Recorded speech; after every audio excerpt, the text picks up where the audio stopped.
concernant votre agence sportif, depuis combien de temps le partenariat entre le FC Barthes et le club de foot de l'Huisbourg existe-t-il? Depuis 2009. Vraiment, on a des échanges. On avait répondu à une invitation. C'est-à-dire pourquoi le FC Barthes? Parce que c'est un club du pays de Montbéliard, mais au début ça devait être un club de Montbéliard, de foot. Mais les deux clubs, voire les trois clubs de Montbéliard ont décliné l'invitation. Et il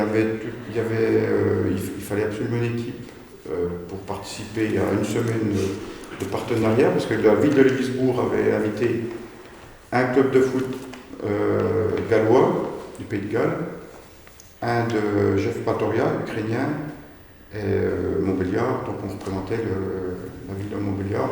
Le FC Barthes représentait Montbéliard.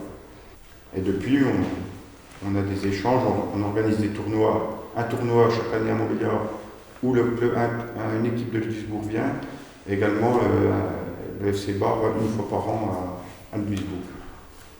Et en 2010, André Boyard a redonné de l'impulsion au second tournoi de football international du FC Barthes. Avez-vous déjà discuté avec l'organisateur du premier match entre les équipes de Ludwigsburg et de Montbéliard après la guerre? Oui, donc je connaissais bien André Boyard, parce que je le connaissais même d'avant, ce 2010. Et c'est vrai que lui, il était à l'initiative du premier match, parce qu'il était entraîneur du FC Sochaux Montbéliard, de la section jeunes, et il avait organisé en 1951, je crois, en décembre, un match contre FC Sochaux Montbéliard contre les jeunes de Ludwigsburg. Et ça, il faut bien se repositionner dans le temps. C'était seulement 6 ans après l'armistice de la guerre. Et c'était pas évident pour lui d'aller là-bas et d'organiser ce match. Mais ça a lancé les prémices du jumelage et de l'amitié franco-allemande. Oui, est-ce que d'une certaine manière, il vous a motivé de rencontrer les joueurs de Ludwigsburg? Oui, parce que c'était déjà un passionné de football. Et puis, il était attaché aussi à l'Allemagne. Il parlait déjà très bien la langue allemand, puisque c'était un Suisse allemand, lui.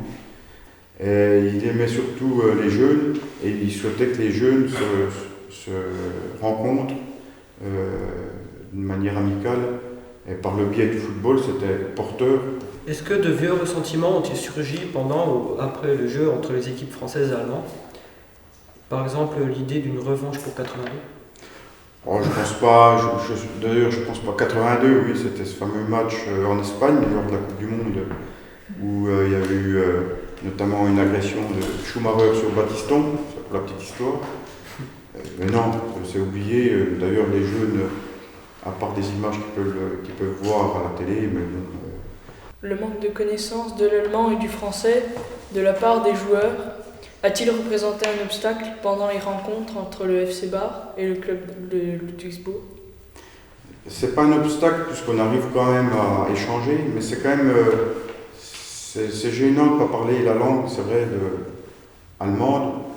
Alors, les remarques que j'ai pu faire ces dernières années, c'est que les élèves allemands parlent souvent un peu français. Mais par contre, les élèves français ou les joueurs français, les jeunes, parlent rarement allemand. Alors bien souvent, il y a des échanges qui s'opèrent en anglais. Finalement, ce n'est pas un obstacle puisque le jumelage se fait quand même, les relations se font quand même. Donc, ça pourrait être un obstacle, mais ça ne l'est pas. C'est juste des fois gênant. Mais on arrive à se comprendre.